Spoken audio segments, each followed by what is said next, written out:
Hello, everyone. Welcome to Grid Live Wrap Up. Joe Samniego, along with Ben Schneider, Joshua Birch, and Kobe Lambeth from the Podium Finish.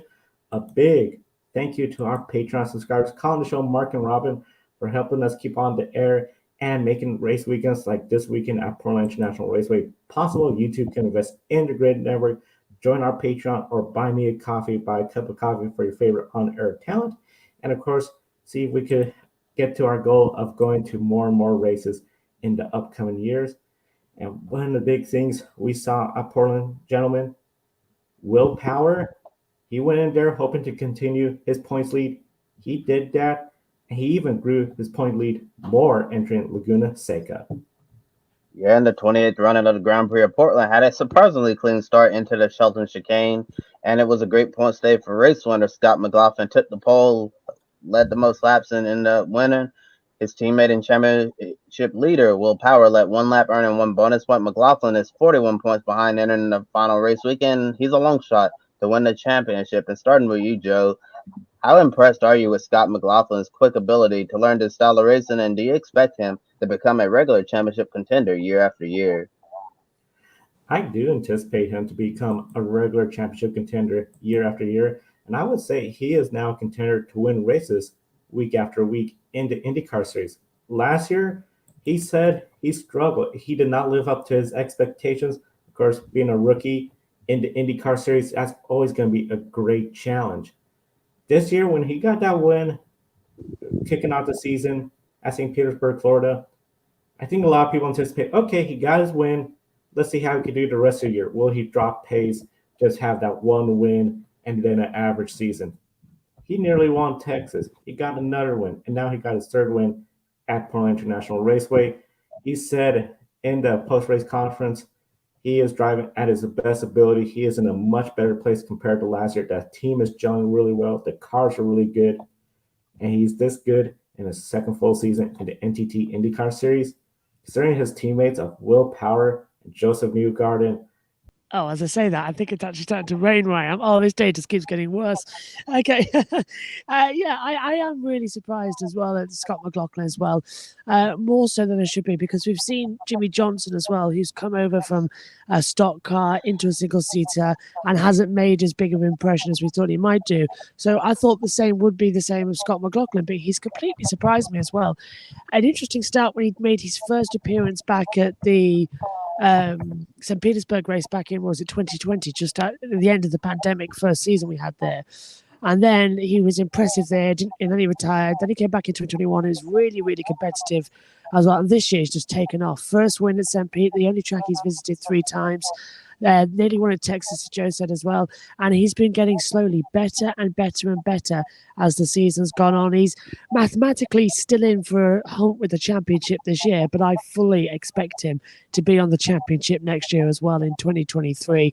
And I reckon he is finally living up to what Penske saw in him with that switch a couple of years ago.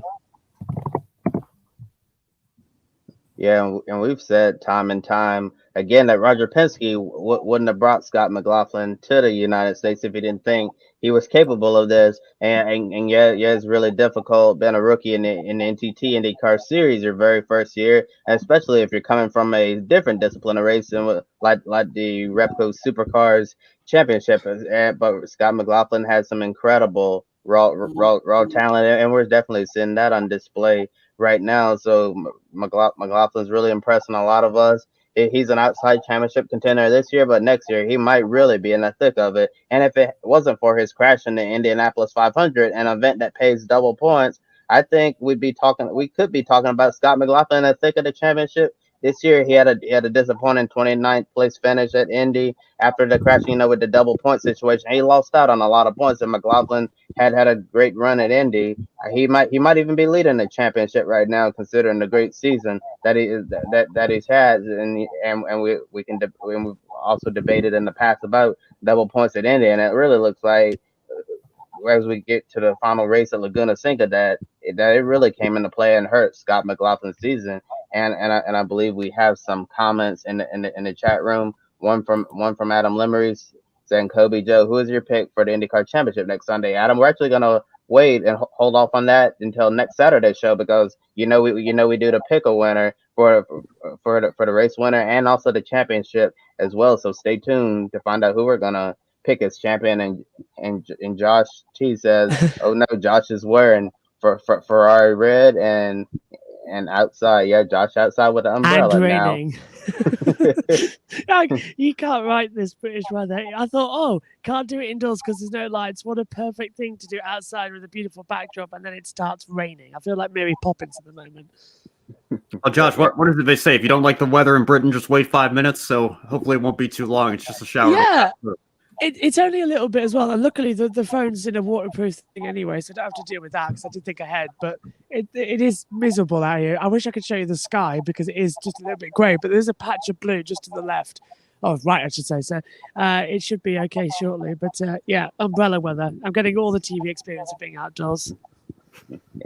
Well, it sounds just like the weather we have here in Florida. 1 minute is sunny, 1 minute is raining. So I guess Florida and the UK have a lot in common there. And getting back to IndyCar, five drivers left in the championship hunt. But Will Power has one simple objective. It seems simple, but it can be difficult depending on what happens. He can finish in third place or better, no matter what the other championship contenders do. Third or better, he wins the 2022 IndyCar Championship. Joseph Newgarden and Scott Dixon are tied in points entering the last race weekend, 20 back. Power in Newgarden versus Dixon. The title will most likely be one of those three drivers. Then you have the outsiders. Marcus Ericsson, 39 points behind. He needs Power to finish outside the top 15. Same for Scott McLaughlin. Ericsson and McLaughlin are basically in a must-win mindset. Like, they need to win the pole, lead the most laps, and ultimately win the race. But they'll also need the other three to essentially have problems with all of them having bad finishes. So all the odds are really stacked against Ericsson and McLaughlin. Ben, is this Will Power's championship to lose? Yes, by definition, it's his championship to lose. You see on the screen, he's got a 20-point lead. If he finishes on the podium, there's nothing that the other drivers can do. So if Power goes out and has the perfect weekend, he is going to be the champion no matter what else happens. So from that standpoint, absolutely, it's his championship to lose. And he's lost 3 championships in a row like this. If you think back from 2010 to 2012, he was leading going into the final race. I know Kentucky wasn't supposed to be the final race in 2011. Of course, we all know what happened with the tragedy, losing Dan Weldon at Las Vegas. But what ended up being the final race the year before that and the year after that as well, Power had the lead going into the final race and lost the championship twice to Dario Franchitti, once to Ryan Hunter-Reay through problems at Homestead, Kentucky, and Fontana in consecutive years. Now Power's a much more mature driver. He has a championship to his name as well as an Indy 500. I don't see that letting him down this time. I think he's going to use that experience to his advantage. And I will give my early prediction. I know we're supposed to hold them for the pre-race show, but I'm not usually on the pre-race show, so I'll say it now. I will say Power will hold on and win this championship. And you bring up a good point as well, Kobe, about the double points kind of hurting McLaughlin because he had a bad Indianapolis 500.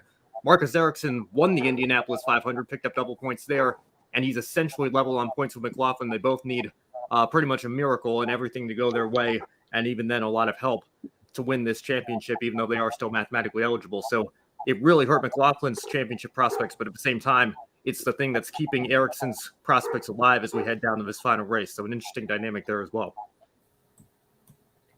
Spot on, Ben. Definitely when it comes to Will Power, he's in a really good position. And even if he was to finish 5th place, I'll give him 30 points. One of the big things, if he leads a lap, that's a bonus point. So it makes it harder and harder for us to just go out there and win, because Will Power, he is in a really good spot. 3rd place, if he leads the most laps, that gives him 32 points. He could easily, I think, take it easy in this race. Well, I mean, take it easy. Will Power, he is so intense. Every time you're talking to him, just the interactions we have with him, he is just focused. In our playlist of the Grand Prix of Portland coverage, in our interviews, speaking to him eye to eye, you could just see he is focused, he is determined. He always wants to go out there, try to get the win. I was really shocked that he was hoping to have team orders so he could have a bigger advantage entering the last race. But overall, I think he's in a really good spot. He cannot have a lousy weekend. But as you mentioned, Ben, the maturity level of him, the past experience of losing championships in the final race, I think he's in a prime position to go out there. No, if he's 5th place or better, he's in a really good position depending what everyone does. But if he's third place, no matter what the others do, it's his championship. Yeah, Will Power is certainly in a great position to claim this championship. But if all goes wrong, Scott Dixon and Joseph Newgarden are going to be there to pounce. Joseph Newgarden's had a really solid season, racking up multiple wins, but there's also been several inconsistencies as well with Newgarden. I'm sure he's disappointed in the result yesterday at Portland. It seemed like Newgarden was going to finish a lot higher up than he did, but the tires just went away on him at the ending and end up finishing eighth and losing out on several points. And then Scott Dixon. He's looking for his seventh IndyCar championship, and he very well could get it, which would be an incredible thing for the sport in IndyCar and obviously Dixon. And Will Power, he's had a really consistent season, and if Will Power does what he's been doing all year, getting those nice consistent finishes, points race, and all of that, I think he can certainly take home this IndyCar championship. But as we all say, it's not over until it's over. And Team Penske, they tested at Portland International Raceway last week, and it definitely paid off with Penske being ahead of the competition by a lot. In Chip Ganassi Racing, they decided to focus on the season finale. They tested at Laguna Seca instead, and they were reportedly very fast in testing. Did Team Penske make the right decision to test at Portland? Could Ganassi testing at the championship track give Scott Dixon a better shot to win? Penske definitely made the right choice testing at the racetrack where they're going to next as well, because it gives them extra practice time. Chip Ganassi, I think, must have thought, okay, we're not going to do well at Portland as well. Let's put all our eggs in the basket of getting the car right for Laguna Seca and right for the championship as well. It makes more sense, if you think about it as well, to have an advantage where you're going to be a season finale, and everybody knew it was going to go down to the last race. So Penske, right decision to get a race win there, but they did seem to, I'm thinking to me, they wasted their time a little bit, because why win the battle when you could win the war, which is what Chip Ganassi are doing by going for the testing at the last race of the year track. So it's like anything you can do, I can do better. And I think Chip Ganassi will do it better. You say, Kobe, as well, that they were quick. Let's see what it is on first practice then on Friday, if they are quick when Penske come out the doors. Fingers crossed, this is going to be a really close title fight. I want the top 5, 1, 2, 3, 4, 5 on the grid, and I'll stand for nothing less. Well, if they win the war, they're going to have to see Will Power have a little bit of trouble, because like we mentioned earlier, if Power goes out and scores a podium finish, there's nothing Dixon can do, even if he dominates the weekend, takes pole position, leads every lap, wins the race, and does all of that. There's still a scenario where Power can finish right behind him, and then it doesn't matter. So I think Ganassi certainly are going to have the upper hand, but the question remains, is it going to be enough to give Scott Dixon that 7th championship and equal some greats in the world of motorsport, including the legendary AJ Foyt on the IndyCar side of things with 7 championships as well. Yeah, we'll find out in several days' time whether or not Chip Ganassi's form and testing is going to translate over to the race weekend, and it very well may give Scott Dixon a great opportunity to go out there and get that record time 7th championship. And I think Team Penske did make the right decision to test at Portland. And if we looked at their performance last year at this racetrack, they really weren't that great. They had an okay finish, but not up to Penske standards. And Penske, they typically run well at Laguna Seca, and I think it was a good idea for them to focus on one of their weaker tracks in the latter half of the schedule, and it obviously paid off. And we'll see if it's going to pay off for Chip Ganassi Racing at the most important race of the year. And counting kart and IndyCar, the last 7 races in Portland, we've seen 7 different winners, so a lot of parity. This race could have gone caution-free, but Renus VK brought out the only caution on lap 84 when he misjudged his place on the track and put Jimmy Johnson in the wall. And next race weekend, the final one of the year, Championship Sunday for the NTT IndyCar Series. Overall, how about you guys rate the 2022 Grand Prix of Portland? When it comes to the Grand Prix of Portland, being there at the track, in the media center, following it, we were getting access to all the data of all the passes and all the battles. I think what made this race really stand out compared to last year, where you had the first lap, first corner accident, seems like it dictated the strategy more. Where this one, he didn't have that in this year's race. He had a clean start. So you saw all the different strategies working as drivers on the red tires, drivers on the black tires, different fuel strategy. What really stood out was how Scott McLaughlin stood out longer to ensure he tried to lead more laps, prevent Will Power from trying to get a lot of laps led and steal that bonus point for most laps led. The racing all around the track was really great. We saw some great runs. I think Portland International being the second to last round for the IndyCar series is a good setup because as we mentioned, 7 different drivers have won this race. It's not a track where you could see 1 or 2 drivers being an easy favorite. It's not a track where starting position is so critical. If you're outside the top 10, you have no shot of winning. It seems to be one of those tracks that drivers love. It's challenging. It doesn't look that challenging. It doesn't have the elevation change like Road America. It's not as long as the other tracks. But if you have a fast car there, great handle, and great strategy, even if you're towards the back, you can still contend for a win. Scott McLaughlin gained a ton of positions. But as he said in the post-race conference, he'll love to just start up front and get that win. I would say this was a really good weekend for the Grand Prix of Portland. Somebody remind me to go wireless. It's now starting properly to rain, not just little sprinkles. It's properly raining. Okay, I'm huddled under the umbrella. Okay, apologies if you hear it. Okay, so yeah, how would I rate it? Race of 2 halves, I believe. The first half and the light when the green flag got dropped as well. Then we went on as well. It wasn't that exciting. We saw a lot of battles coming up. Then as soon as the pit stops came in, we went through the usual second stint. Not much happened. Only 1 pass in 25 minutes. After that caution as well, it opened up the strategy battles and we had an absolutely fantastic race as well. I enjoyed it a lot. I would give it a 7 out of 10. But from the access we got as well and all the interviews that you were bringing, Joe, definitely, I think, as always, a 10 out of 10. Portland certainly know how to treat their media right, certainly know how to treat their friends right as well. And they gave us some unbelievable access as well. And the shots that we were getting was unbelievable. And the experience of broadcasting as well, qualifying in the races. I'm now thinking I'm in Spa 2021. The experience as well of broadcasting the race with yourself, Ben, Joe, you at the track, Kobe producing all the content here as well, and Adam and Josh in the comms box. It was absolutely fantastic. So for that, racing was 7 out of 10. The overall race weekend, definitely a 10 out of 10. I completely will echo everything that you both said. And, Joe, the only thing that I wish could have happened was that I could have been out there with you again like I was in June a few months ago for the NASCAR stuff. But great content as always, great coverage here at the Grid Network. And thank you both for that as well. And Josh as well for giving me the opportunity to be on your watch along again.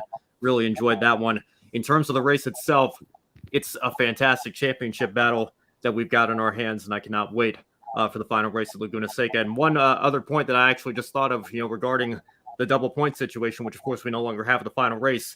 Scott Dixon looked like he was going to walk away with the Indianapolis 500 and then had the pit lane penalty and got relegated down to wherever he finished, somewhere in the teens and 20s. Think of how many points he lost there. Now, I know, obviously, at Indy, everybody's all got their mind on winning the biggest race, arguably the biggest race in the world. They're not really thinking about points.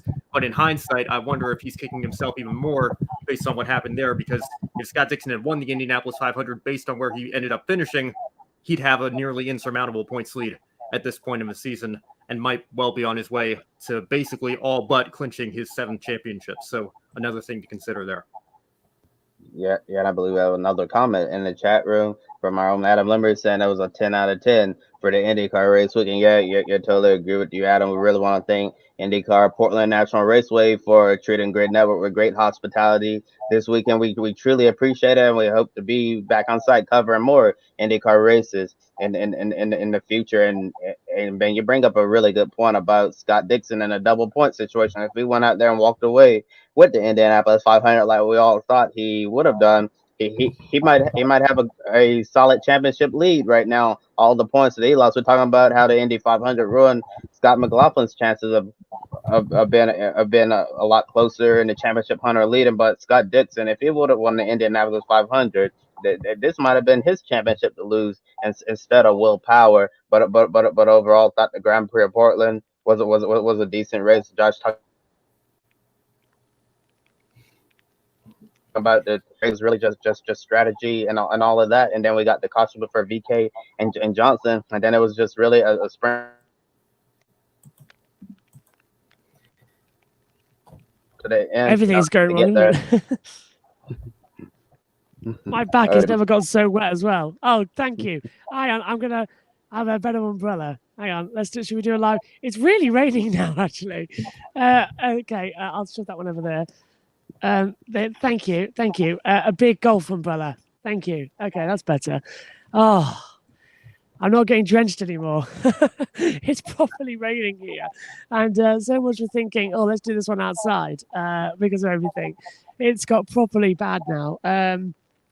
I'll throw it back to you, Kobe, to finish your sentence because I know we're having issues with you as well. This is what happens when we try to do this show on a Monday. Well, Josh, I actually had finished up my answer right before you started talking, so I guess we're ready to move on to MotoGP. Okay. Yeah, MotoGP, what a race weekend. Just seeing that umbrella, Josh, it sort of reminded me when NASCAR was in Portland, I felt like we needed umbrella because we were wet. We could have used umbrella for the sunshine because it was a really hot day throughout the weekend. Saturday was the one cool day in Portland, but it was a hot Sunday and a hot Friday. And we saw some hot on-track action in MotoGP yesterday. Pecco Bagnaia got his 4th win in a row, 6th this year, and overall he's looking to try to steal this championship from Fabio Quartararo. Joshua, I remember when people were saying, it's over, Pecco Bagnaia crashed too many times, it's done. Can he steal this championship? To be fair, I think he can as well. It's very unusual. We were talking in Austria as well when the possibility came up as well that he could do it because at Austria last year he was 49 points back. Coming into it here, he was 66 points back, so he was a little bit further back. But he's now been on an amazing run of races as well, where he's taken victory 4 in a row. So he's come back now. The gap, I believe, is down to around about 27, something like that, which isn't that much. That's only 1 DNF for Quartararo or 1 non-point and a race win away. So Bagnaia is definitely in this title fight. And I did say to you last year, and I said it again this year, the only person who can defeat Quartararo is Quartararo himself. He's not happy with the bike. He makes silly mistakes as well. He gets things wrong. And Bagnaia is just coming alive in the second half of the season. And crucially, he's come alive at a better time than he did last year as well. Last year, it was too little too late. This year, it's bang on time. Second half of the year still to go, and he can get those points back in as well. As if we were in Formula One right now or any other sport, it would be a red flag. Oh my word! Something was crawling on my leg as well. I'm a celebrity. Get me out of here, please. I know that those of you in America won't know that what it is, but it's a show where people go on things as well. I'm done with my bush trucker trials today. But yeah, Bagnaia is coming back right on time, and I think he could just take the title away from Quartararo with performances like this. Ducati are just insane at the moment. And one of the big things, Ducati, they are insane. Enea Bastianini joining next year, the factory team, I think it's going to be really something else. Josh, where he and Pecco Bagnaia teammates, he really gave Pecco a run for the money to get that win. He didn't make it easy. And half a bike length between those two at the finish. We know Jack Miller been very supportive of Pecco throughout the year.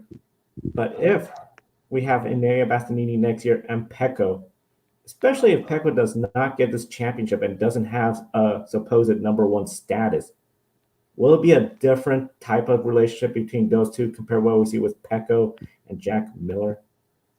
Yeah, I think it's definitely going to be a more competitive relationship for the two of them as well, because with Jack Miller, no disrespect to him as well, he's somebody who can win races. He's not someone who can win world championships. And Erik Jones has proved this season that he can be capable of winning world championships if he's got a permanent, powerful bike alongside him as well, like the factory Ducati, because that Gretzen team as well can't keep up with the resources. They may have the 2022 bike, but it's not the same as being with the factory team. So I think Bagnaia is going to feel a little bit threatened by that, as everybody would. If you're not getting the job done at work and they hire somebody alongside you as well, you're not going to feel like, oh, that's good, that's someone I can work with. No, you're going to feel slightly threatened because they could do your job for you and all that.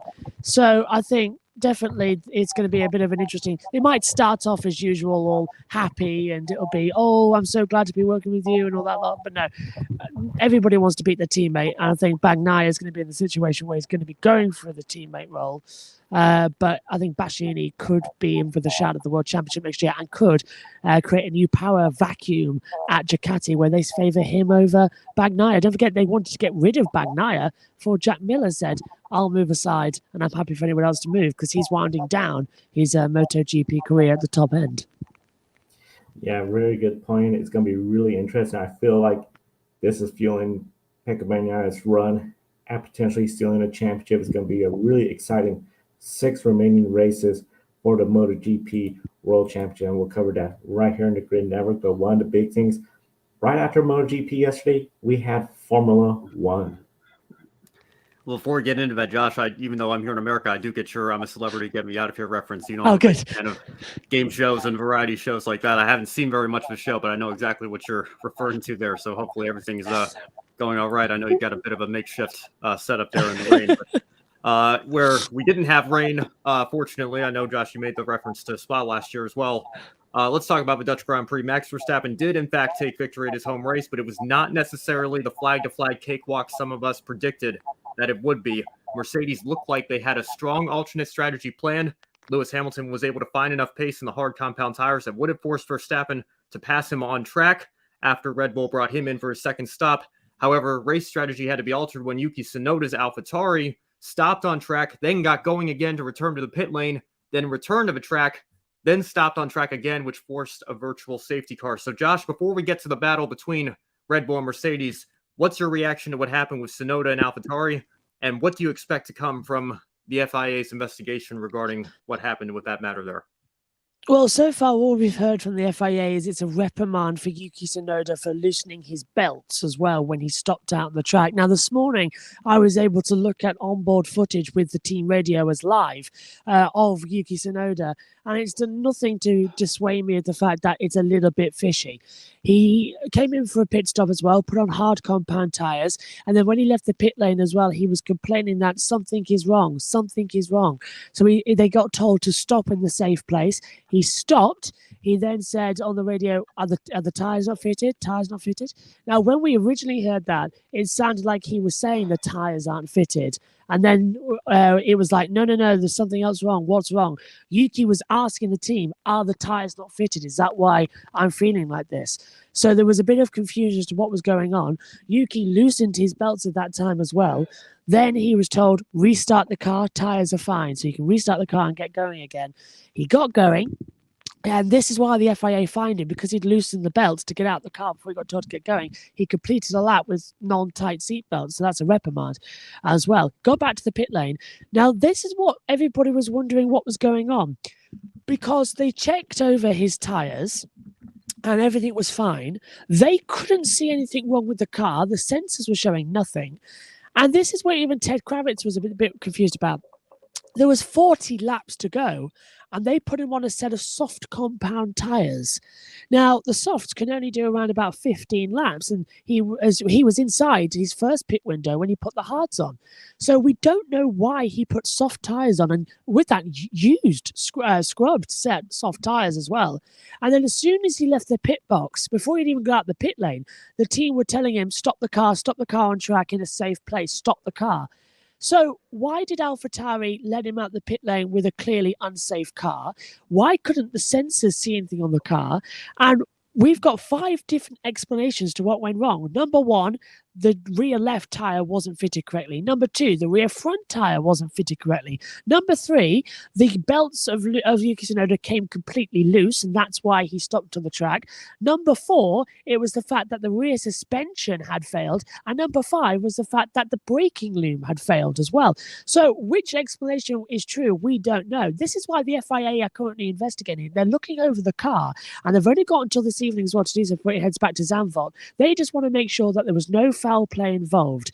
Now, as well as this, with this, I can see M. Tiller here says, yeah, I read Sonoda said that something broke in his car, something did sound off. Yeah, as miracles, looks like the rain is lightening up a little bit. Now, from what I've seen as well, the way it was described on television, to me, immediately in the commentary box, I thought something's fishy here. I said, oh, it's Sonoda. And then my brain twigged, and then I turned to Megan and said, oh, it's Sonoda. Because it was just a coincidence that Mercedes and Ferrari had pitted and put on faster tyres than Max. Max was outside of the pit window of both Leclerc and Hamilton.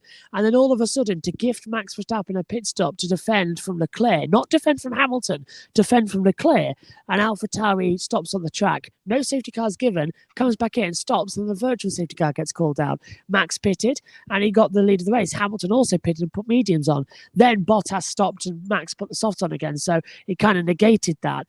But I do find it very coincidental. It wasn't just me. And I know people on Twitter have been saying, oh, Hamilton fans, saying all of this as well about Sonoda stopping. And if it was deliberate, then AlphaTauri was losing all their points. Is it worth it? The people who have been saying this aren't FIA journalists. They are people like WTF1. Not accredited journalists at all. They're people with opinions as well, who aren't going down the journalist route as we are here as well, and yes, they've got connections about it, but they don't think like that. They just say whatever controversial opinions on their mind. To me, that was fishy. To Ted Kravitz, the Sky F1 pit reporter, it was fishy. To most people in the paddock, their minds immediately went to, oh, we've seen this a bit before, haven't we? A sister team or even a team creating problems. And we've got that because Sonoda said last year as well in America that he wants Max to win, and he tried to hold Lewis up for 30 laps as well. He wants Max to win the title. So when you've got things like this being put out, we're going to start thinking conspiracy theories. But it's just a little bit odd that there were so many explanations. And then in the post-race briefing as well, Yuki was saying, as the rain's actually stopped now, which is great, Yuki was saying as well in the post-racing as well, he didn't answer the question as to why he retired. Every single time he was asked, he flat out denied to say it. So there's a lot of interest into what actually went on. So the FIA just want to make sure there was no foul play. And they obviously didn't say it over the radio, because I've heard the radio myself, and there was nothing saying about stop the car on track and all that, like in a dangerous position to cause a safety car. So I don't know what was going on with it, but I certainly do want to know what the FIA find. And I just want to add a little bit before I go on to let everybody else speak as well. The Red Bull team strategist as well, Hannah, she's an amazing, talented genius as well. Her mathematician skills are above anybody else I've ever seen in the paddock. She does not deserve all the hate she's been getting on social media just because she's the Red Bull engineer. AlphaTauri, a completely separate entity to Red Bull strategy department as well. And yes, even I said it was a bit weird that they cut to a shot of her laughing about it all under the virtual safety car. But then again, F1's TV direction yesterday wasn't great, considering in the pre-race show that was shown on F1 TV, they showed a graphic which said Daniel Ricciardo struggling again, McLaren, in the official ident that we show here, like in the bottom corner that Joe and Kirby put up. So I don't agree with that direction as well, because it promotes it just promotes harassment. But definitely something was fishy yesterday with that. It maybe I'm hoping it's the incompetence of AlphaTauri, and but bad taste in mouth. We've seen this happen before. My final comment: anybody who thinks this won't happen in Formula One, Spygate, Crashgate, all of this that's happened, trust me, this place is called the Piranha Club. You don't just do things because you think you won't get caught. You do things to try and break the rules without getting caught. That is Formula One. That is the spirit of this. It's a Piranha Club. I completely agree, Josh. And of course, there's there's no place for any of those hateful social media comments that are coming Hannah's way. And I think it's also very important to remember the role that everybody in media plays here. And I have to say, I like WTF1. I like Matt Gallagher. I think he puts out some great content with that group there.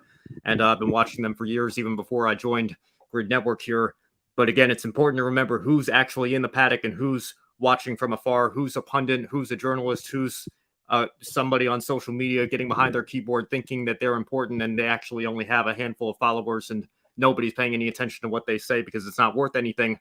Everybody has their role to play when they're giving their comments. We live in this age now where everybody can get out on their cell phones, get out on their laptops, and just say whatever they want. And if it gets picked up by the right people, it's amplified to the whole world. And unfortunately, sometimes the comments from the trolls get picked up like that. And, I certainly wish Hannah the best. And I know that, all this conspiracy theory stuff is absolutely has no merit to it. We will see what comes from the investigation with AphaTauri and Yuki Tsunoda here and see what exactly went down. But anybody saying that, there's any sort of fix in from the strategy here from a team that is a completely different entity, like you mentioned, Josh, they are related. They do have some shared resources there and a direct line to Red Bull, but it is a completely different team in Formula One. And I think that's important to remember as well. I think we had some comments come in from Michael Tiller as well here. I'm sorry, I was just trying to get my point across, but like the late Murray Walker said, anything can happen in Formula One, and it usually does. Of course, that's a legendary quote there. And like I said, we'll see what comes of this investigation here. Kind of a subplot to the Dutch Grand Prix, but let's get back to what happened up front here with the main Red Bull team. And Verstappen took advantage of the VSC by fitting the hard tire. The Mercedes duo of Hamilton and George Russell came in to put on mediums, meaning Hamilton would now have to pass Verstappen for the win rather than the other way around, which is what it probably would have shaped up to be had the safety car not come out, or the VSC, I should say. But then the race changed again when Valtteri Bottas's Alfa Romeo stopped on the main straightaway, which forced the actual safety car to be deployed. So Verstappen boxed for fresh softs, as did Russell, leaving Hamilton exposed on his used mediums. Without Russell in between Hamilton and Verstappen to act as a buffer, Verstappen was able to pass Hamilton easily on the restart, as did Russell and even Ferrari's Charles Leclerc, meaning Hamilton went from perhaps contending for the win to not even ending up on the podium. So, Kobe, we'll go to you first on this one. Did Mercedes throw a race win away with their strategy blunder, or would Verstappen's pace have been too much to overcome regardless of what happened? And before I answer the question, man, Michael Taylor, I'm glad you're in the chat room because I wanted to follow up on a question you asked last week. As soon as I got this news from IMSA this week, I made a point in my notes to put this down to answer this question for you. You remember last week you asked me about the IMSA Sprint Cup Championship, and I told you that IMSA decided to can it because the market spoke for itself. Ironically, days after I told you that, IMSA announced the shock return of the IMSA GTD Sprint Cup Championship. I'm going to read this to you straight from the press release. The Sprint Cup will comprise of 7 WeatherTech Championship races on the 2023 schedule that are 2 hours and 40 minutes in length or shorter.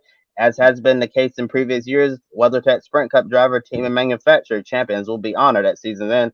However, one difference from previous years is that there will be no Sprint Cup only races in 2023. The full WeatherTech Championship GTD schedule includes all 11 races next year. Within the overall championship, the 7 sprint races count towards the Sprint Cup, and the 4 endurance races count towards the IMSA Michelin Endurance Cup. So Michael really wanted to update you on that story right there.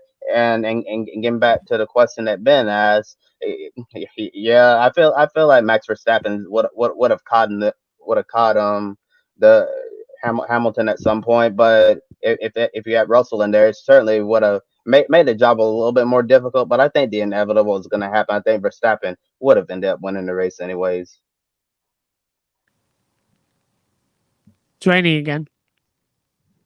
Yeah, Josh, you want to go ahead and answer that one as well? Yeah, I will. And to be fair, I think they did throw it away yesterday as well because that's where we are because I've given another umbrella. There's Angela saying as well, even Kobe, what a surprise, but pretty good update. Thanks for that update. See, that's what I love about Kobe as well, right on the money as well with everything. And also, whenever I cover a NASCAR race as well for USON, I've always got his tweets right alongside my tweet deck as well. So he's always a trusted reporter in my book as well. Did Mercedes throw away a race win yesterday? Yes, they did. And why? Because they didn't pit Hamilton under that full safety car. When it came to the pit lane, they had an opportunity to put him back on some soft compound tires. They chose to only do Russell because he caught it quite late, but they had a shot there to stop Verstappen getting a win. But I'm not the only one who thought that was a bit of flashback to Abu Dhabi, the way as soon as on the restart, Lewis on old mediums, Max on soft tires, breezing through to take the lead. How many other times can it happen again? But I do think that Mercedes threw it away yesterday because I was impressed with them. I was rooting for them during the race as well, actually, how good they seemed to be at that circuit. And it is disappointing that they didn't get it back through. But they're running out of tracks, as I mentioned here before as well. I think Singapore's an opportunity in a few races' time. Japan might be their last shot. And Sao Paulo is an outside opportunity to get a race win. But we're running out of races for Lewis Hamilton this year. Never mind George Russell, but Lewis Hamilton. He's never not won in a season of Formula One that he's entered. And this could be the first as well since 2007. He's always been at least one victory as well. So I'm getting quite worried here because he's the only other person to do so. Well, knowing it, if we know Lewis Hamilton, I'm sure that if there's anybody that can take a car that might be slightly underpowered compared to a Red Bull and put it in and step on the top step of the podium for a race win, I'm sure that Lewis is that driver. Obviously, like you mentioned, Josh, he hasn't ever gone a full season without winning a race. There are still a few opportunities left for him remaining. Michael says Wolf said Tsunoda's DNF compromised a potential win for Sir Lewis, but I'm sure it's hypothetical given Verstappen's pace. Yeah, Josh, I might actually disagree with you here a little bit. I think Verstappen probably had the pace, regardless to win, regardless of what else happened during the race. I know that the safety car certainly gave a little bit more of an advantage to Red Bull than they would have had otherwise. But when you look at how easily Verstappen passed Lewis and just the pace that Red Bull had all weekend long, I think Verstappen was probably set to win the race anyway. But it did make things a little bit more interesting than we thought it was going to be. I think Kobe and I both said on the pre-race show yesterday it was going to be a cakewalk for Verstappen, and it wasn't necessarily the case, but I think he still had the pace otherwise to go on and win the race regardless. Now, getting to the other top team, or one of the top three teams here that we haven't discussed yet, another race led to another problem for Ferrari on a day when it looked like they would be the closest challengers to Verstappen and Red Bull based on what happened in qualifying. Of course, that ended up being the Mercedes team. Carlos Sainz was held up in the pit lane when Ferrari did not have all his tires ready during his stop. They also got a 5-second penalty for an unsafe release on a subsequent stop as he was released into the path of Fernando Alonso's Alpine. Now, 2016 world champion Nico Rosberg commented on the Sky broadcast that Binotto needs to stop saying everything is fine and no changes are necessary. And he even went so far as to say F2 and F3 teams are better at strategy and pit stops than Ferrari. Binotto responded by saying it's a lot easier to make those comments from an outside perspective, then reiterated he does not plan to make any changes in the foreseeable future.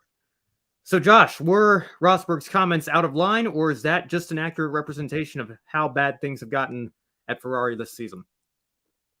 Usually with Nico Rosberg, I say some of his comments are out of line, but for once, I'm in complete agreement with him as well, because it's no coincidence I've chosen to wear a Ferrari shirt today as well. But this Ferrari shirt in particular is a personal favourite of mine because it comes from a time when they were actually good as well. It's a Michael Schumacher one as well. His famous V-neck, turtleneck version as well. So I wear it as well, more in honour of him than the shambles of Ferrari. Try to remember their past as well. But I think actually Nico Rosberg was quite fair because how do you forget a wheel in a pit stop? It happened to Eddie Irvine in 1999, and to be fair, I even think I cursed him a little bit because I swear I said in one of the practice sessions as well beforehand, I said, I was talking to you actually last night, Ben, about it in the commentary with Adam and Josh.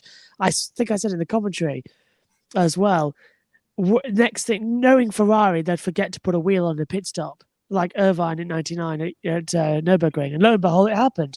If you want my reaction to it as well, lap 15 of the race on my watch along, I slam my pen down. I just throw it on the desk. They had one job, and it's like Ferrari just seemed to be getting worse every single week as well. I can't believe it.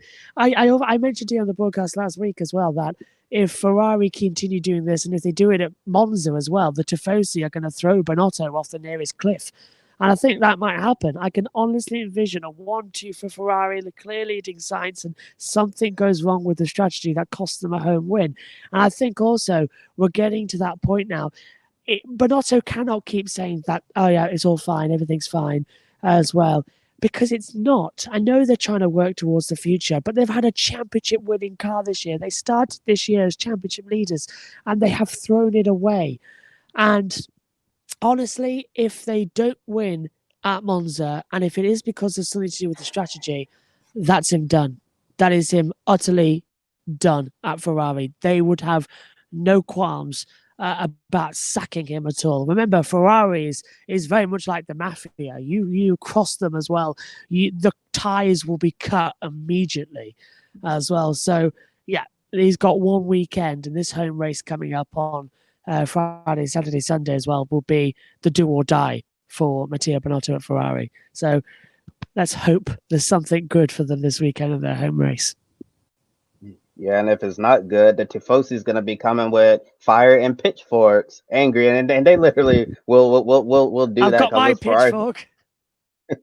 Yeah, because those Ferrari fans are super passionate, and it kind of blows my mind that Binotto is still saying that everything is great, but it's really not. It reminds me of that meme, where you see the dog sitting in the room when it's on fire and saying that this is fine, and he's just sitting there just smiling like nothing is wrong, and that's really the perfect description of what's happening with Ferrari. If you see the same issue happening over and over again, and you still saying that we're not going to make changes, what are you doing? Like, do you even care about trying to improve this program? Because Ferrari's been the butt of jokes with strategy for so many years now. It's been an ongoing joke, and I don't understand why Ferrari is not trying to make these much needed changes in order to improve their strategy calls. So I think Nico Rosberg is absolutely on the money to criticize them and say that F2 and F3 teams are better at strategy than Ferrari. I'd even argue that some kid around the world who's playing this year's latest F1 game is better at strategy than Ferrari. Even on a video game, they're better. And it's just super unfortunate, for Ferrari, that when they have opportunities to have a great day and they just end up blowing over strategy. It's really the same old song and dance all the time, and I don't think there's going to be any significant changes until the Scuderia make a change at the very top, and I have a feeling that it could be happening soon.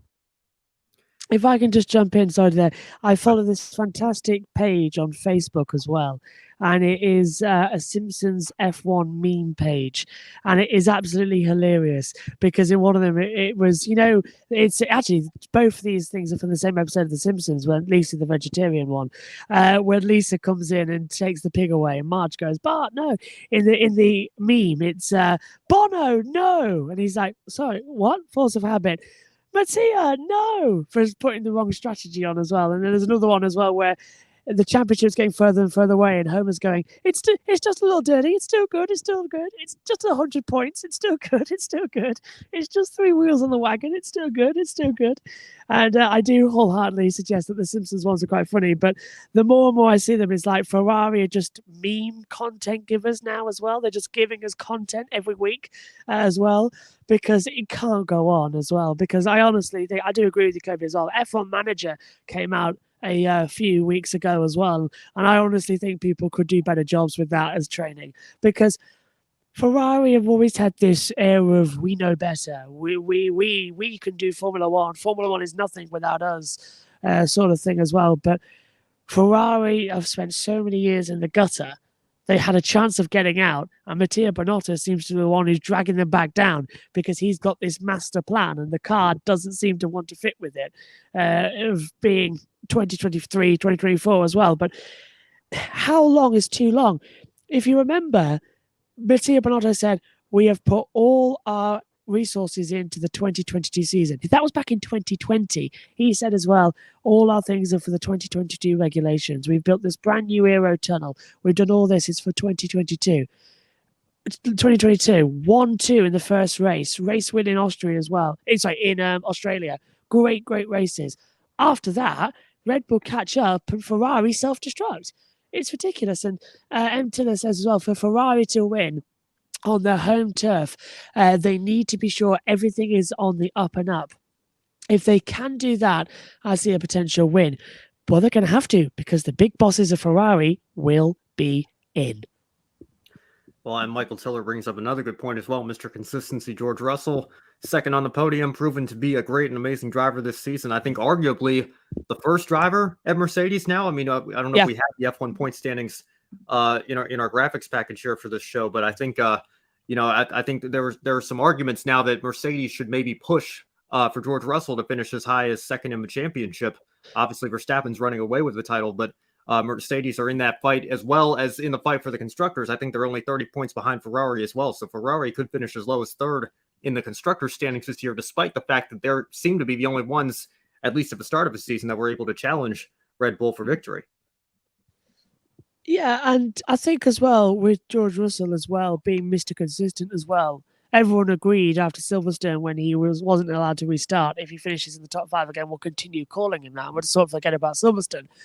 He has impressed me this year so much as well. It shows the talent that he can do. He's dragged that car, which was a dog of a car and still is, and he's dragged it up until now when Lewis is starting to get the grips of it a bit too late. I think as well, George is a world champion in the making. And if Mercedes can build the car more to his liking for next season than Lewis is, it should be good. And there was a wonderful piece on Sky this weekend about the propulsing effect as well, that Red Bull got it so right because of Adrian Newey's knowledge about ground effect and everything as well. And this propulsing issue has been around for years in LMP cars. I honestly think as well that if Mercedes can get a hold of it for next year, George Russell will be the world champion in 2023. I don't want to say that Lewis is out of it, but we're seeing more and more, like yesterday as well, Hamilton just sort of misjudging the situation with Russell going for second. That's what Russell can do. He can put the pressure on Lewis and he can overcome it. So I'm very much looking forward to it as well. And I think as well with George Russell, we've seen his progression from GP3 to GP2 to Formula 2 to Formula 1. And he has always been this consistent. He's very rare he's had an off weekend. So definitely, I want to see going forward, I think Russell could finish second. And if Ferrari, as you say, Ben, as well, finish third in the Constructors' Championship with the best car on the grid, no, something's gone terribly wrong. Because that Red Bull's good, but it's not as good as that Ferrari. I was saying in preseason testing, that Ferrari was the best looking Ferrari we've ever seen. And it is the best car on the grid. Yeah. Yeah. Well, and we want to see all three of those teams, very level and fighting for a championship. And also, who says McLaren and Alpine and teams like that can't mix things up and improve their resources and get in the fight as well. So hopefully some of these teams can step up a little bit and give us a good fight going into 2023. Josh, I believe we're going to let you go here and get settled back in and see you on the Encore show later this evening. So before we let you go, what's your one shining moment from this great weekend here in the world of motorsports? From the motorsport side of things as well, I think I will go for the fantastic Formula One race we had at Zandvoort, because on Saturday I was criticizing it. Zandvoort saying that we shouldn't be racing here after a dreadful F3 and F2 race as well.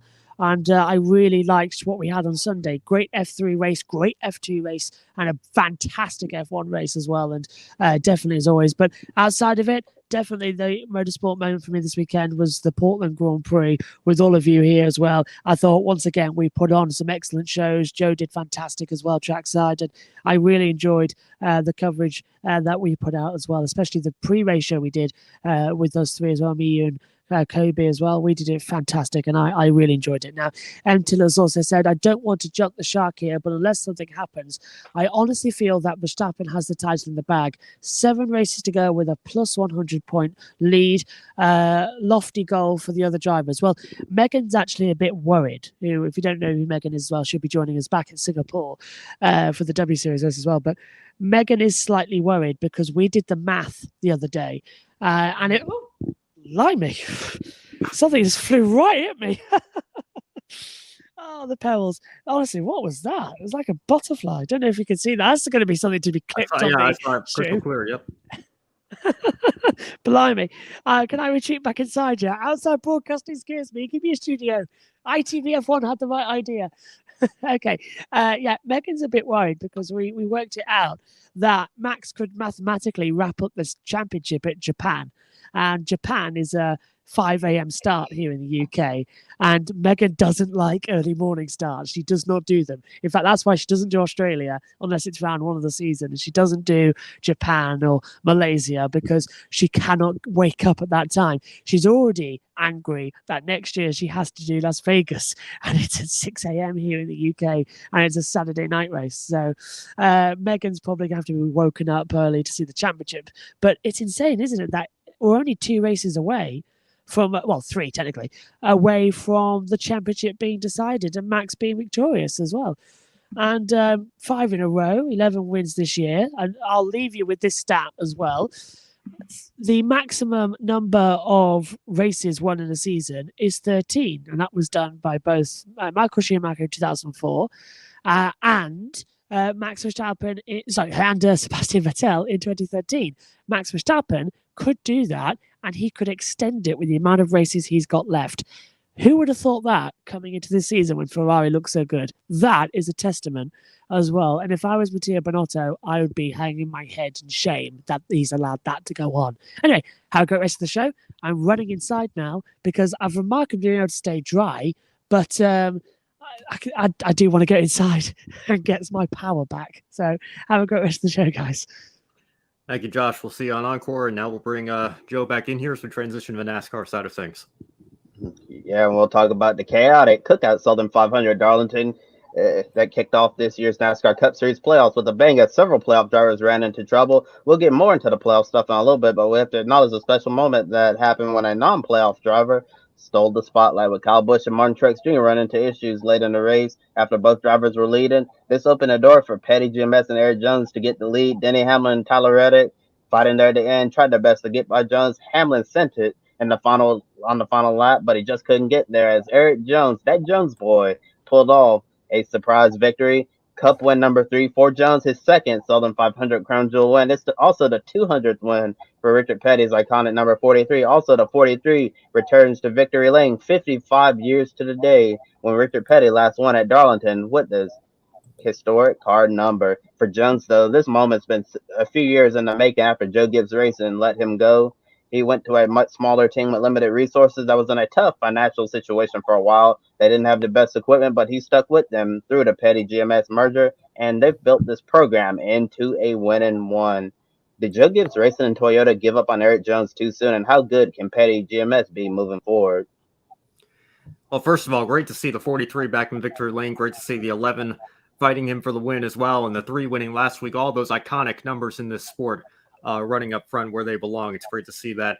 Again, it's been a long time coming for that number 43 in recent years, and great job by Erik Jones. And yes, Toyota, Joe Gibbs Racing, they did give up on him a little bit too soon. Now, I struggle to blame Toyota so much as I blame Joe Gibbs Racing because, the simple fact is that Toyota doesn't have nearly as many cars for all of their drivers as Chevrolet and Ford do. Chevrolet have teams like Trackhouse and Hendrick and Childress and Petty GMS, maybe we can even throw them in there now with Erik Jones' success and everything. They have multiple teams that they can divide their drivers among, and Ford's the same way. They have Penske and Stewart Haas and RFK and a couple of other teams as well. Front Row Motorsports, another great run by Michael McDowell. They seem to be improving as well. Whereas Toyota, you only have 4 Joe Gibbs cars, 2 2311 cars. I know Denny Hamlin's talked about maybe expanding again in the future, but Toyota seem to be very good at developing these drivers through the TRD program and having plenty of drivers through Kyle Busch Motorsports and trucks and development drivers in what used to be K&N is now ARCA East and West, the main ARCA series with Venturini, and then promoting them to Xfinity. And then it's like, well, where do they go? We've seen, Harrison Burton and Todd Gilliland are now in the Ford camp because Toyota simply don't have as many seats available.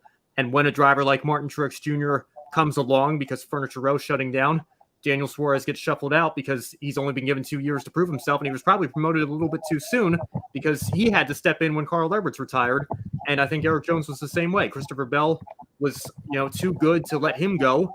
So there was no other seat available at Joe Gibbs Racing. Erik Jones got forced out. He had to go kind of revive his career now with Richard Petty Motorsports, what's now Petty GMS. So I think the problem for Toyota is a problem we've talked about several times in the show. They just simply don't have as many cars to put all their great drivers into. But guys like Daniel Suarez and Erik Jones have been able to find success with other teams, and I think that's great. But that's more the problem with Toyota for me. It's that they only have, Joe Gibbs alone makes up 2/3 of their Cup Series entries. What do you expect to happen when you have all this talent that you're developing and then nowhere to put it when they make it to the Cup Series? Pretty much I agree with you, Ben. And you mentioned Daniel Suarez, Erik Jones, even drivers that have been at 20, Joey Logano, I felt sort of rushed up, not given the time to fully develop, just didn't have the right chemistry, doesn't succeed there. There must be something about Joe Gibbs Racing because it just seems like Kyle Busch, Denny Hamlin, they've been able to withstand all the pressures to have long careers there, but Matt Kenseth pushed out for Erik Jones. We know Bell's in that seat. He's having a good season, but I felt last year they were starting to get some of those rumblings, some of those rumors. What's Christopher Bell's status? Well, now I think he signs those doubters with the win. He's in a playoff position too. Overall, Joe Gibbs Racing, they need to have some more Toyotas. You can't just have so many drivers in the Toyota Racing development, one team. Yeah, potentially 2311 could expand to 3. But if I was Toyota, I'll be trying to recruit another team. Hey, want to switch over to Toyota? We could get you Alliance. Try to get something going because it's just one of those deals where Jones, he's won a Daytona, he's won a Darlington, and now he takes a 43 to the Southern 500 victory, first time in 55 years. That's huge. And I think Erik Jones let go too soon. He's trying to prove a point. He belongs in the Cup Series, and Chevrolet GMS Racing's giving him that opportunity. Yeah, and Toyota certainly probably needs to look at trying to expand their lineup in the Cup Series. But as we know, the charter system really complicates that a lot because 36 charters trying to expand teams, and you don't really see a lot of teams who are open teams who want to go run full time because they're obviously going to be losing a lot of money doing that. So they need one of the current charter teams to switch over to Toyota. But I really think that Joe Gibbs Racing did give up on Erik Jones too soon, but I understand, Toyota has all these young drivers in their pipeline and they don't have enough places for them at the time. Christopher Bell was the next hot shot and they didn't want to risk losing him at some point, so they wanted to act and move Christopher Bell up to that program, and now they got Ty Gibbs coming up, and Sammy Smith looks like he's going to be a star as well in NASCAR for many years to come. So Toyota has a lot of great young drivers. Also, can't forget Chandler Smith. There's a lot of great drivers inside the TRD umbrella, but there's not enough places for them.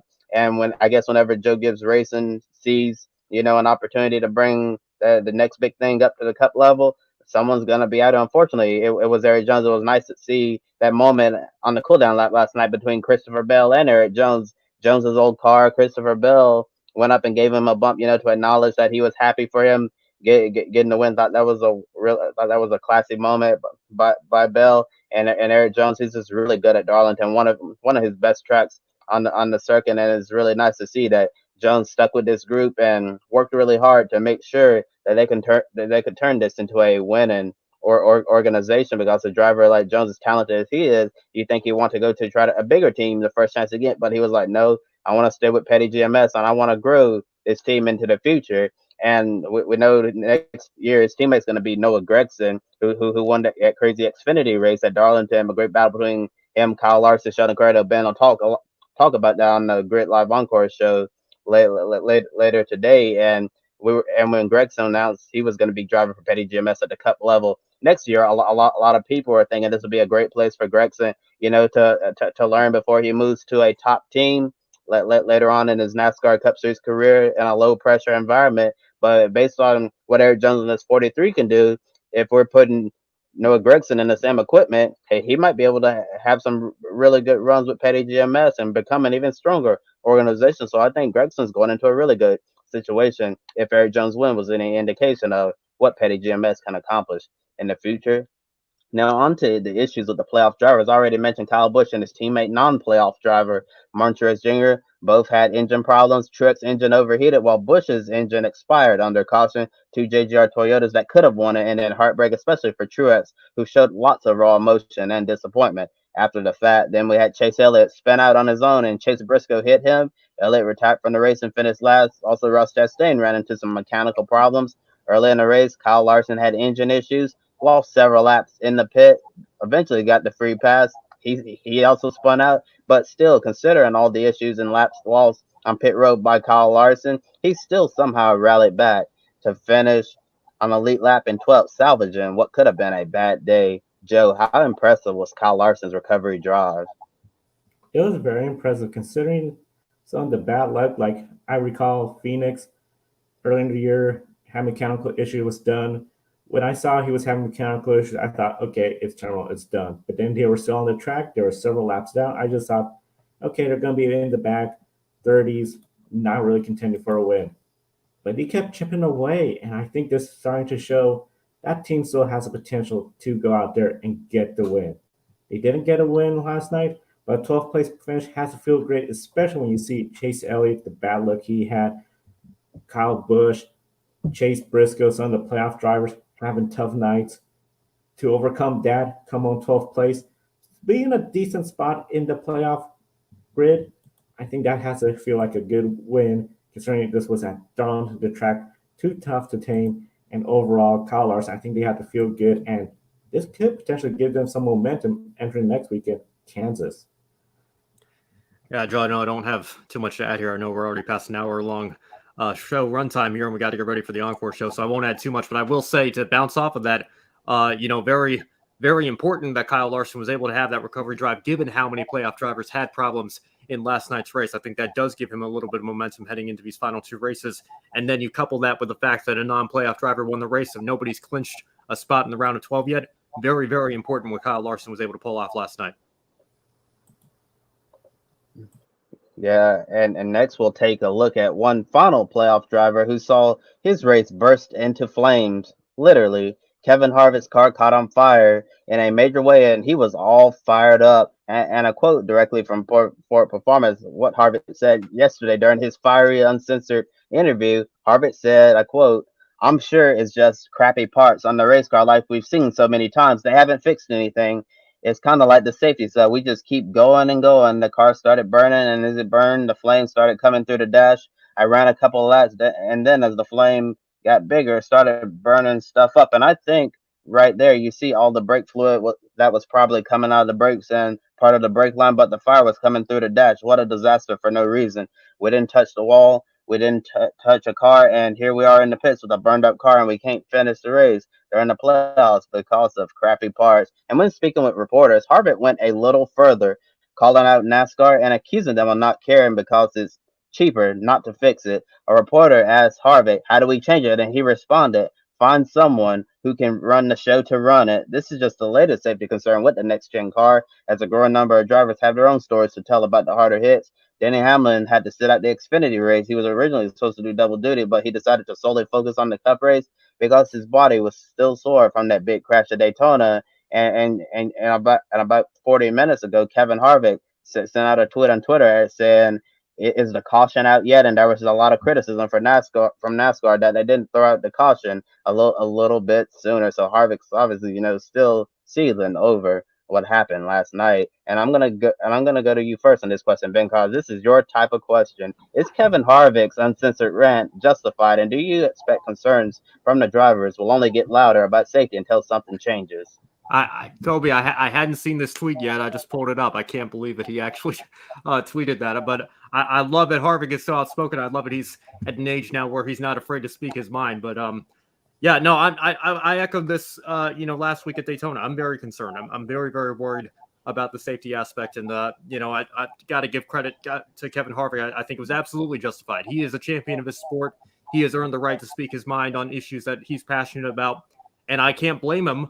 For being frustrated as to how long it took NASCAR to throw the caution. I know sometimes NBC's graphics aren't exactly aligned with when the caution lights come on, but it was ridiculous how long Harvick sat there rolling on fire before NASCAR acted and threw the caution. And then, of course, the comments on the car, generally speaking, this is hardly the first issue that we've had with fire, let alone other safety concerns when it comes to the next gen. So I'm very worried. I know a lot of other fans are very worried, and it sounds like drivers are starting to get worried as well. As great as the racing has been that we've seen from this next-gen car, there are some serious issues that need to be ironed out before the 2023 season gets underway here, because we need to make sure that safety is the number one priority in this sport. We've come a long way in the last couple of decades, but unfortunately, it looks like we might have actually taken a step back this year with this new car and some of the problems that we have. So the fire with Kevin Harvick, it's not the first fire we've seen like this. It's not the first safety issue that we've seen like this. We need to get these things sorted out. And all credit to Kevin Harvick for speaking his mind and not being afraid to tell the whole truth and nothing but the truth in terms of his thoughts with this car. Every time NASCAR, they always talk about the safety they put into the sport, where it's from the safety crews that are out there on the cars after an accident, the procedures of a caution rather than racing back to the caution prior in the Winston Cup era. They're always bragging about the safety, talking about the advancements they've done in safety. That was such a long time for the caution. Yes, we've seen the other drivers, sometimes the flames would go out, but when this comes down to the starting line and there was still no caution flag, I just thought, what's going on? Why is there no caution flag yet? That should come out. It's flames on both sides now. It's not just going to flame out. Overall, NASCAR with this new car, yeah, we knew there were going to be issues, but they have an R&D center. they have to really work on this. And I think it'll be nice, even if NASCAR just says, hey, we're still looking at it in the R&D centers. We think we have potential issues and areas to improve them. But the silence, that is concerning. We know there's a driver's council. I can only imagine the driver's council are going to start getting more vocal. The RTA, especially when you have a race like Daytona where we had so many torn up cars, over $4 million worth of vehicles torn up, gone. I can only imagine this is starting to add up to NASCAR like, hey, this new car, yeah, supposedly it's going to be cheaper, but we're going to have these harder hits, drivers potentially getting at more risk for injuries, and then these issues of, oh, no fault of your own, you got a fire, or some sort of mechanical issue that could be preventable and presents a safety issue, especially Talladega's coming up. I think that's going to be a really scary race. It's always intense. Last thing we want is any driver to get hurt. But I have to agree with what Kevin Harvick is doing, expressing his voice. Always seemed to be a little bit known about that, especially when he was younger. Happy Harvick days.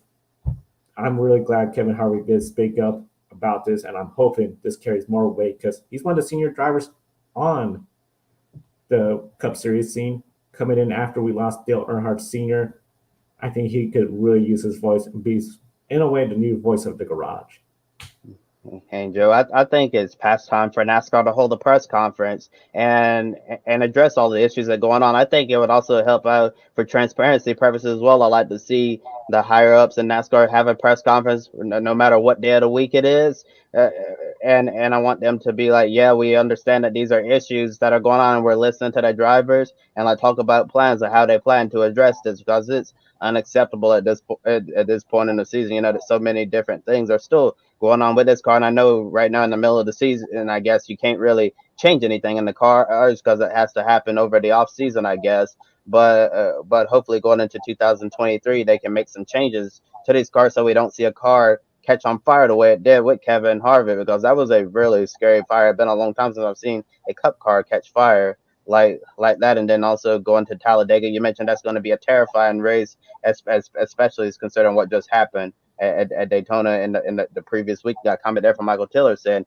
you think Kevin Harvick's reaction is justified? Seriously, drivers need to stay as safe as possible. And if there are issues, and NASCAR delays a caution. So yeah, like Formula One and other race area safety is priority one. And yeah, NASCAR's always talked about how safe the cars have been, but it seems like we've certainly taken a step or two back this year with their new car. And thinking back to Austin Dillon's terrifying crash into the catch fence a handful of years ago, I'm wondering how this next gen car would hold up in a similar crash.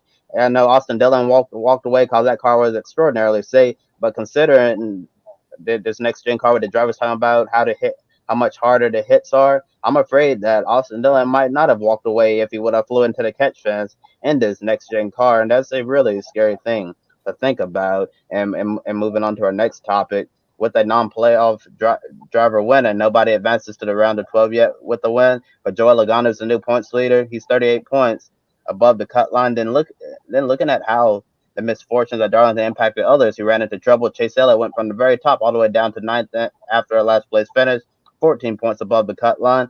Kyle Busch is 11, 8 points above. Daniel Suarez, 12th in points, has a 2-point advantage over Austin Cindric in 13th. After that, Austin Dillon's 4 below, 10 points down for Chase Briscoe, and Kevin Harvick in 16th, 13 points below the cut line. Which driver with a bad night at Darlington is best positioned to rebound at Kansas? I think when you're looking at rebounding in Kansas, one driver that stands out is the driver I talked about, Kyle Larson. He finished second place there the last time we were at Kansas. And then Kyle Busch, he got third place there. Overall, those two, they could really rebound in Kansas, get a good race, and then be in contention for the playoffs, and especially if one of them get a win. The other driver I'm thinking, not so much as a rebound, but as a potential sleeper for a favorite to win, Christopher Bell. He did lead a good number of laps there in Kansas the last time we were out there. I would not be surprised if he could continue some strong runs and get into the second round of the playoffs. And one comment in the chat room, NASCAR delaying the caution is unacceptable. Safety for the driver is very important, especially if they crash or the car catches on fire. Yeah, well, what just happened at Daytona? They delayed the caution when it was raining in turns 1 and 2, and that's what caused the accident that I think kept Eddie Hamlin out of the Xfinity race this weekend. Now, I'm not going to complain that Denny Hamlin sat out the Xfinity race. People know how I feel about Cup drivers in the lower divisions, but I am a little upset as to the reason why he had to do that, and I think it could have been avoided had NASCAR acted a little bit more cautiously there. In terms of this particular question, Kobe, I think it's going to be a toss-up between Chase Elliott and Kevin Harvick, just based on the experience level that they have being in these kinds of situations and their performance coming into the playoffs. Chase Elliott, in my mind, is still the championship favorite. If you had to make a championship favorite, of course, we've seen already how chaotic the system can be. I know we're going to talk about that later on here as we get into the grid ranking section of the show, but I think those are probably the two to keep your eye on in terms of who can rebound going into Kansas. And of course, Kansas, that'll be next weekend. And next weekend, a ton of racing in the grid ranking. And this weekend, week 23 grid ranking, Pecco jumped up to the top 3 with his 4th win in a row, 6 total in 2022. And only 2 other racers have more wins than him in the grid ranking, Shane Van Gisbergen and Max Verstappen, who hit 10 wins this weekend at the Dutch Grand Prix. And again, 3 IndyCar drivers in the top 10, the same 3 that made an all-Oceanic podium at Portland, Scott McLaughlin, Dixon from New Zealand, and Will Power from Australia. Now, back in 2013, Scott McLaughlin finished 4th, Shane Van Gisbergen 5th, and Scott Dixon 10th. So 3 New Zealanders in the top 10 in 2018 in the final standing. Now, often we hear Brazil, Germany, Italy, the United Kingdom, and the United States as countries that produce some of the best racers, legendary racers. Kobe, should New Zealand be regarded as another country that produces great racers? Oh, absolutely, Joe. New Zealand certainly has had quite a handful of excellent racers over the years, and you got Scott McLaughlin, obviously Shane Van Gisbergen, Scott Dixon, such incredible driving talent down under, and then also Bruce McLaren was from New Zealand as well, and getting back to modern times, you have Brendan Hartley, the Toyota Gazoo racing factory driver, and he was also racing in Formula One as well with the former Toro Rosso team, now known as AphaTauri, and also thinking of 2 other New Zealander drivers. You have a pair of Formula E drivers, Nick Cassidy and Mitch Evans, also from New Zealand. So certainly know how to develop some great talent from the country of New Zealand, and I really think you need to put that country along with all the others when we think of countries that produce great racing talent. Now, looking at the entire grid ranking, the top 40 drivers, outside the top 10 and in the top 20, there's only one NASCAR Cup Series driver, Chase Elliott. He is 17th. The next highest up is Tyler Reddick, 26th. Compared to week 17, where we have both Ross Chastain and Chase Elliott in the top 10, big drop in consistency from all the drivers, 17 different winners in 27 races in the Cup Series. Formula E used to be the chaotic series where all the drivers were ranked much lower, but now it just seems NASCAR, it has really intensified, where Formula E used to be notorious for nobody getting picked winner. There was only 2 races this year where nobody picked a winner. Now, NASCAR, so many drivers with a win, way too many drivers can create a wheel of destiny with 36 plus slides. Ben, when a series is too chaotic, too random, and almost like a lottery, does it hurt the sport? Yes, it does. And I sent a tweet out last night as I was watching these playoff drivers one by one have these issues. Kevin Harvick with the fire, Chase Elliott with the accident, Kyle Busch with his car smoking under caution. Still not really sure what happened on that front with his race, but he had a shot to win the race, literally go up in smoke as well. And I said, this race is proof that this sport is too chaotic to justify a one-race winner-take-all championship. And I, wanted to simplify it a little bit in the tweet, but I think you probably know how I feel about the entire system. I think the sport is too chaotic to justify the system as well. And particularly when it comes to Martin Truex Jr., who, again, another driver who probably, should be in the playoffs as well. I know that he didn't win a race and people say he had 26 chances to do so, but I'm trying to find the graphic here that NBC had that they showed last night when they were literally asking the question, how did he miss the playoffs? Well, it's obvious how he missed the playoffs. He didn't win a race in a year where we had so many different individual winners. But Truex finished 4th in the regular season standings. He had 7 stage wins, which was the most of all drivers in the Cup Series. He had a 13.2 average finish, the second best behind Chase Elliott, who won the regular season championship, and he led the 6th most laps with 456. Now, how can you justify the guy who has all of that on his resume, fourth in the standings, second best average finish? He's not going to finish higher than 17th in points at the end of the year.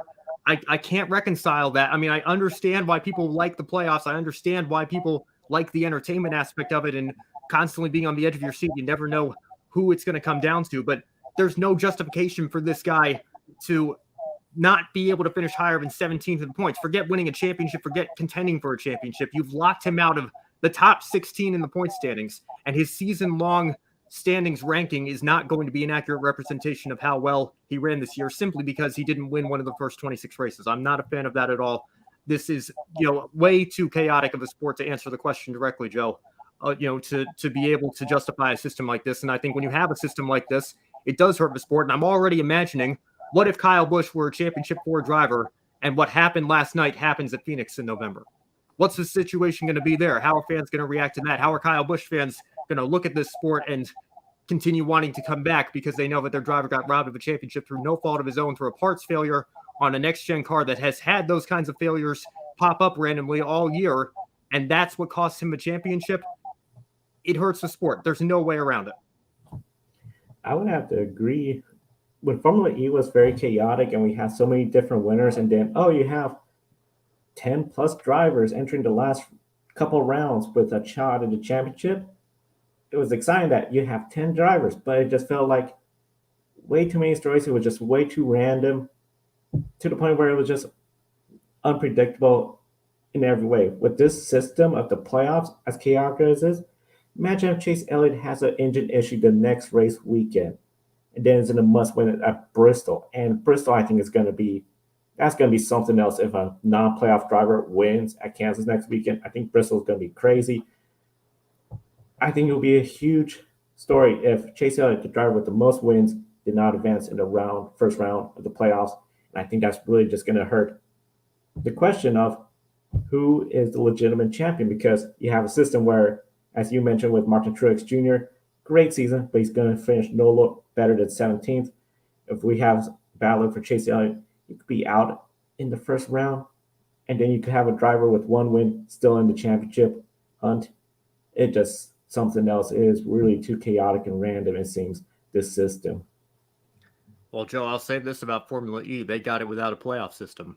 So it might be chaotic having that many drivers in the championship fight. I know they have fewer races as well, but when it happens organically, when we got 5 drivers in the IndyCar championship fight. That 5 is more than 4 last I checked. That's technically a more chaotic championship fight over there, and they got that through a full season championship. The system rigs it to guarantee that it happens, but it doesn't guarantee that the 4 most deserving drivers based on season performance are in that position. So that's my problem with it, but enough of that. Let's end the show on a positive note, and then we'll roll into the encore show in a few hours as well. But Kobe, I'll go to you on this one. What is your one shining moment from this motorsports weekend? My one shining moment comes from one of the Formula 3 races that happened in Zandvoort. Got to give a call to Juan Manuel Correa for getting his very first podium result since he was involved in that really horrendous crash at Spa that took the life of Antoine Hubert. As you know, Juan Manuel Correa was the driver who crashed into Hubert, and we could see that his legs were exposed because the entire bottom of the car was completely ripped off, and Correa had suffered severe leg injuries, and he had to go through multiple surgeries, a lot of rehab just to get back to the point of racing. There was a point he didn't even know that he was going to be racing again, but he persevered, beat all the odds. Although he didn't get back into Formula 2, he got back into Formula 3. And he finally got on the podium for the first time since that horrific accident. Just such a wonderful story of perseverance, and that's why Juan Manuel Correa is my great one shining moment. For me, my shining moment has to go to Scott McLaughlin. Yes, it was his 3rd race win. Shouldn't be a surprise, but he dominated the race from pole to finish, led the most laps, did everything he can in the post-race press conference, which we have on another video in the Portland Grand Prix playlist. He opens up about how last year was such a struggle, personally, everything he was going through, but people kept supporting him, believing in him, and now he said he's driving at his best level ever. I think it really shows what these race car drivers go through, the pressures, even if they're not in the most chaotic system like the NASCAR Cup Series, which brings a lot of pressure. Still, there's always pressure to perform where you're in IndyCar, Australian Supercars, Formula E, and he is rising to the top. He's in a great spot. He may not get the championship, but I think he won a lot of supporters and earned a lot of respect this weekend. Scott McLaughlin, my great one shining moment. Well, Kobe took one that I was considering for the Encore show, but I'll leave those series aside until we get to that show here in a little bit. I'm going to go with Erik Jones. It's a great feel-good story for that young driver, who kind of got shuffled out like we were talking about from the Toyota program and from a great ride at Joe Gibbs Racing to go to a team that hasn't had a lot of success in recent years. Now they have some backing with the resources of GMS as well to put them together. Jones, I know, missed the playoffs last year and missed the playoffs this year as well, but he has taken a step forward with that team and now has put them back in victory lane. I see Adam agrees with me as well in terms of what our one-shining moments are. But I think you're going to see that team continue to get better and better. I know the second car status is up in the air with Ty Dillon leaving after this season, but great to see that team take a step forward and win a race like the Southern 500. A great night for the Petty family, for the 43 team, and for GMS as well. Yeah, with that said, we're out of time for today, so please be sure to like and subscribe to Grid Network. Here on YouTube, you can follow us on Twitter, Facebook, Instagram, and TikTok. We encourage you to take 5 minutes after our show, consider joining our Patreon and invest in Grid Network to keep us on the air into the future. Click the link to buy me a coffee in the video description, and you can buy a drink for your favorite on our talent here at Grid Network. Special shout out to Edward Hunter from Formula Zone, Zachary Amber for buying us one. We greatly appreciate it. Any amount will help us continue growing our motorsports media outlet. Visit public.com, the stock market social media home. The link and referral code GridNet gives you $5 to invest. Public.com allows you to connect with your friends. You can make new friends and use tools to learn how to properly invest in the stock market. Check out our website, gridranking.com, for new articles, including race recaps from Indy Lights and IndyCar yesterday and additional stories from the race weekend. Grid Live Encore will air later at 4:30 p.m. Eastern Time. So coming up very shortly with a full recap of Formula 3 and Formula 2 at Zandvoort, Indy Lights and ARCA West at Portland, plus the ARCA action on the dirt at Decorah and State Fairgrounds. A race that got rained out yesterday is happening later this evening at 6 p.m. Eastern Time. And also, they'll talk about that thrilling finish from the NASCAR Xfinity Series at Darlington. Join us Wednesday evening. New episode of Grit Tonight with myself and Adam Lemrys. For Ben Snyder, Joe Samniego, and Joshua Birch, I'm Kobe Lambert for the Podium Finish. Thank you all for watching, and we'll see you next time. Don't be an anonymous investor. Join the stock market social media platform, public.com. Invest any amount of money and share with friends and new friends. Discover new opportunities, such as new companies and potential business partners, and useful tools for beginners, and share your experience with friends on public.com. Link in the video description gets you $5 for being a Grid Network viewer. Use the referral code GridNet for your free $5 to invest and start investing and networking on public.com.